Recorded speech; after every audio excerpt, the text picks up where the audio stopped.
Onas. Hindi ko mabibigay kung ano man. Ayoko munang pangunahan ang Pangulo. Most probably by Sunday ay tapos na yon. Good afternoon. Yusek, but what will make this SONA different from the President's previous SONAs? Hindi ko mabibigay kung ano man. Ayoko munang pangunahan ang Pangulo. Most probably by Sunday ay tapos na yon.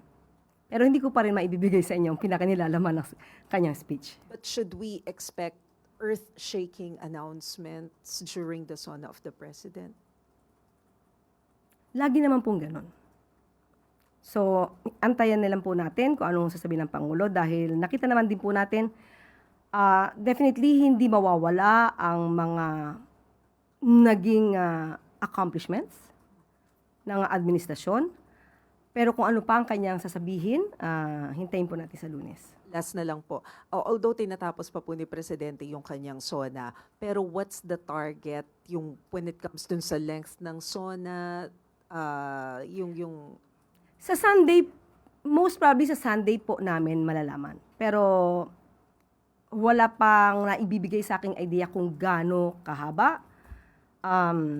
Kasi alam po natin na maraming matatakil ang Pangulo dito. Nakita po namin, at ang nakita ko lang yung mga priorities niya na maaaring maging topic.